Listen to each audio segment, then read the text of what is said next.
যে গত 4 মাস ধরে আপনি দেখবেন যে ইউনূস সাহেবের সেই স্পিরিট, সেই ভোকাল নাই। উনি মনে হচ্ছে যেন কোন একটা আপোষের মধ্য দিয়ে যাচ্ছেন, রাইট? এটা তো সত্য কথা। ওনাকে আমরা বলেছি যে দেখেন আপনার আলোচনায় বোঝা যায় আপনি, হ্যাঁ, লন্ডন বৈঠকের পরে বোঝা যাচ্ছে যে আপনি আর্টিফিশিয়াল কথা বলেন, আপনি আনস্ক্রিপ্টেড বলতেন, আপনি স্ক্রিপ্ট দেখে দেখে বলেন।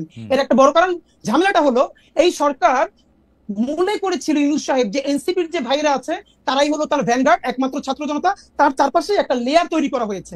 একমাত্র অল্প কিছু লোকজন ছাড়া আমি আপনাকে ইভেন বলতে পারবো, পিলখানা কমিশনের মতো গুরুত্বপূর্ণ কমিশন, গুম কমিশনের মতো গুরুত্ব কমিশনের সদস্যরা 1.5 মাস ধইরা প্রধান উপদেষ্টার সাক্ষাৎকার পান না। আপনি ভাবেন, এর মানে এমন একটা লেয়ার, মানে এবং আরো বলি আর্মি সেক্রেটারি ওনার সাথে যিনি আছেন সম্ভবত যে সচিব, তার ক্লিয়ারেন্স ছাড়া তার কাছে কেউ যেতে পারে না।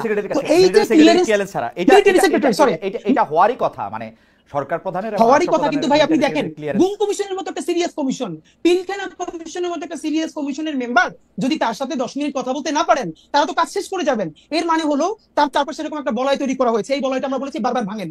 এই বলয়টা না ভাঙলে আপনি যেটা মাসুদ ভাই বলছেন যে উনি বাংলাদেশের মানুষকে চিনেন না, দেখেন উনি বাংলাদেশের মানুষকে চিনছিলেন বিধায় গ্রামীণ ব্যাংকে সফল করতে পারছেন। কিন্তু এই যে ওনাকে ব্র্যাকেট বন্দি করতেছে কারা? রাজনৈতিক দলগুলো। কিরকম? এই রাজনৈতিক দলগুলো সমস্ত সুবিধা এই সরকারের কাছ থেকে নিবে, কিন্তু এই সরকারের কোনো দায় নিবে না। তারা সবাই মিলা সাদা পাথরের পাথরগুলো খাইয়ে ফেলবে। সেখানে বিএনপি, জামাত ইসলামী সবাই ঐক্যবদ্ধ, কিন্তু দোষ হবে কার? এই সরকার পারে নাই। কিন্তু দেখেন যখন বন পরিবেশ উপদেষ্টারে যারা ঘেরাও দিছে, সেখানে বিএনপি আছে, সেখানে জামাত ইসলাম আছে, সবাই মিলে আমরা একসাথে। আজকে একটা মজার ব্যাপার বলি ভাই, এই যে পত্রিকা নিউজ করছে যে রাজনৈতিক ঐক্যমত্যে সাদা পাথর লুটপাটের ক্ষেত্রে বাংলাদেশের সব রাজনৈতিক দল বিরাট এনসিপি ছিল হাদি, এনসিপি তো নতুন দল, এনসিপি তো ওখানে নাই এখন। জামাত বিএনপি জাতীয় পার্টি মিলে, জামাত বিএনপি জাতীয় পার্টি করছে, তারা মিলে এই লুটপাটটা করতে চাইতেছে। এখন আমাদের যেটা মুশকিল, আমরা ভাই নির্বাচনের আগে কি চাইতেছি?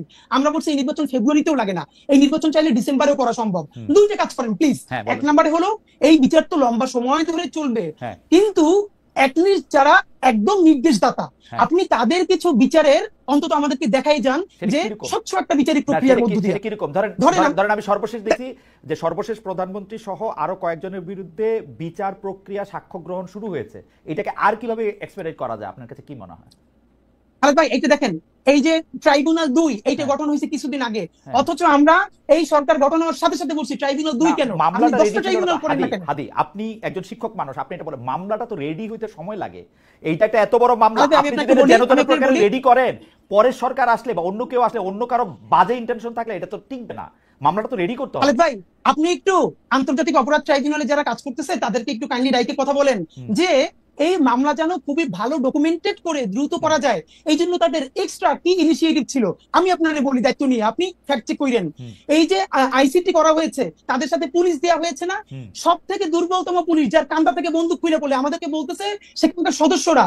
এমনও হয়েছে যে অপরাধী ধরতে গেছে, পুলিশ দৌড়িয়ে পারে না, তো এই যে আন্তর্জাতিক অপরাধ ট্রাইব্যুনালের যে টিম, তারা দৌড়ে আসামি ধরতেছে। কিরে ভাই, ওকে, মানে অপরাধ ট্রাইব্যুনালের যে বন্দুক খুলে পড়ে সেই রকম দিয়ে আপনি রাখছেন। আবার আসবো আপনার কাছে, আপনার বক্তব্য পরিষ্কার। আমি একটু কামাল ভাইয়ের কাছে ফিরি। কামাল ভাই, আপনার বিরুদ্ধে বা আপনার কাছে জানতে চাওয়া হয়েছিল যে জনাব আল মামুন প্রশ্নটি করেছিলেন, আপনি যদি এই ব্যাপারটা একটু অ্যাড্রেস করতেন যে আপনি কয়েকদিন আগে বলেছিলেন জুলাই যোদ্ধাদের না, মানে এই আন্দোলনকারীদের সম্পর্কে যে ডিবি অফিসে ভাত খেয়ে যারা আন্দোলন প্রত্যাহার করেছিল তারা নেতা বনে গেছেন, এইরকম একটা কথা বলেছিলেন। আর আর কামাল ভাই, আমি আরেকটু বলি, আমাদের দর্শকদের মধ্যে একটা বড় অংশ বলতেছেন যে এখন পর্যন্ত বোঝা গেছে কেন আমি ডক্টর মোহাম্মদ ইউনূসের সাথে কথা বলি, কারণ ডক্টর মোহাম্মদ ইউনূস আমাকে দাওয়াত দেন নাই। এই কথা ঠিক না। ডক্টর মোহাম্মদ ইউনূসের কাছ থেকে আমার কোনো দাওয়াত খাওয়ার শখ নাই। ডক্টর মোহাম্মদ ইউনূস তো আমাকে মানে উনার দাওয়াত আমি ভাই বড়লোক বড় দাওয়াতের দরকার নেই। আমি বলছি উনি আমাকে সাক্ষাৎকারটার জন্য আমি অনেক চেষ্টা করছিলাম, উনি আমাকে বাদে সবাইকে সাক্ষাৎকার দিয়ে বেড়াচ্ছে এই প্রধান উপদেষ্টা হওয়ার পরে। দাওয়াতের আমার দরকার নাই ভাই, দাওয়াত শব্দটা আমি ভুল কইছি। ডক্টর মোহাম্মদ ইউনূস ওই হাদিরে, কামাল ভাইরে, এদেরকে দাওয়াত দেন, আরো লোকদের দাওয়াত দেন, আমার দাওয়াত না দিলেও চলবে। আম গুড। কামাল ভাই, আপনি যদি একটু বলতেন যে এই আপনি বলছেন যে যারা ডিবি অফিসে খাওয়া দাওয়া করে নেতা বনে গেছে, এইটার ব্যাখ্যা চাইছে আপনার। কামাল ভাইকে আমরা শুনতে পাচ্ছি না কোনো কারণে। কামাল ভাই কি মানে কামাল ভাই বলছেন কিন্তু শুনতে পাচ্ছি না। জি কামাল ভাই, আপনি কি শুনতে পাচ্ছেন? এবার পাচ্ছি কামাল ভাই, এবার পাচ্ছি। আচ্ছা, আমি আপনাকে বলি ওটা একটা প্রসঙ্গক্রমে এসেছিল। প্রসঙ্গটা আমি বলি, একটা হঠাৎ করে বলে না অনেক কিছু বোঝা যায় না। আমার প্রসঙ্গটা ছিল এখানে যে একটা প্রশ্ন উঠেছিল আমার কাছে, যে আমি কিন্তু একদম শুরু থেকেই বলে আসছিলাম যে এই সরকারে 2 জন ছাত্র উপদেষ্টা নেওয়াটা ছিল এই সরকারের জন্য একটা বড় ব্লান্ডার। এই কথাটা আমি বলেছিলাম। কেন বলেছিলাম সেটা ব্যাখ্যা করতে যাই বলেছিলাম যে এই ছাত্রদের কিন্তু যাদেরকে নিয়েছিলেন তাদের প্রজ্ঞা, তাদের মেধা, তাদের যোগ্যতা নিয়ে কিন্তু আমি কোনো প্রশ্ন করি নাই এই কারণে তাদের তো আমি টেস্ট করি নাই, কিভাবে আমি বলবো এটা, কাজে ওইটা আমি বলি নাই। আমি বলেছিলাম ওদেরকে নেওয়ার মাধ্যমে পুরো দেশের যে ঐক্যবদ্ধ ছাত্র যারা ছিল, ছাত্র শক্তি যেটা যুব শক্তি, সেই শক্তিটাকে ভেঙে দেওয়া হয়েছিল। অনেকের মধ্যে প্রশ্ন জেগেছিল যে উনি যদি হয় তাহলে আমি নই কেন, আমি উনার চেয়ে কিসে কম, অথবা উনি কোন বিবেচনায়। এই প্রশ্নটা অনেক ইয়াংদের মধ্যে আমি শুনেছি। কেন শুনেছি সেটাও আমি বলি কিভাবে শুনেছিল। এভাবে যে আমি ওই দিনই ওই 8 তারিখে একটা টেলিভিশনে ছিলাম, যখন ওইখানে ওই ঘোষণা করা হচ্ছিল নামগুলো, তখন ওইটাকে মূল্যায়ন করার জন্য বলা হয়েছিল। তখন আমার সঙ্গে ওখানে ইন্ডিপেন্ডেন্ট ইউনিভার্সিটি, সম্ভবত একটা প্রাইভেট ইউনিভার্সিটি একজন স্টুডেন্ট ছিল, সমন্বয়ক ছিল। ওই ভদ্রলোক ধরনের মাথার মধ্যে কাটা ছিল, এখানে একটা প্লাস্টার লাগানো ছিল মাথার মধ্যে, সে আমার সঙ্গে ছিল। এবং সেখানে তার সঙ্গে আলাপ করতে করতে দেখলাম সে খুবই আনহ্যাপি। সে বলতেছে যে ঢাকা ইউনিভার্সিটি থেকে 2 জনকে নেওয়া হলো উপদেষ্টা হিসাবে, তা আমরা আমাদের এই ত্যাগের কি মূল্যায়ন হলো? দেখেন ওরা কিন্তু তাৎক্ষণিক মূল্যায়ন খুঁজতেছে, এটা তো মূল্যায়ন খোঁজার ব্যাপার ছিল না। ব্যাপারটা ছিল স্টুডেন্টরা থাকবে প্রেশার গ্রুপ হিসাবে। যদি এমন হতো যে একটা স্টুডেন্টদের সম্পর্কগুলি সমন্বয় করে একটা প্রেশার গ্রুপ করতো, তারা সরকারের সঙ্গে প্রতি 15 দিন পর পর বসতো, বসে বলতো জনগণ এটা চায়, আপনি এটা করতে পারছেন না, তারা একটা প্রেশার দিত, সেটা হতে গভর্নমেন্টের জন্য ভালো। আমি তখন বলেছিলাম যে এই যে 2 জনকে নেওয়া হয়েছে কোন বিবেচনায়, এরা তো মানে এক নম্বর কথা, তারা ঢাকা ইউনিভার্সিটির যে ইউনিভার্সিটির একজনও নিহত হয় না, যদি আমি ওইভাবে ধরি। প্রাইভেট ইউনিভার্সিটি গুলো তারা তো অনেক ভূমিকা রেখেছে।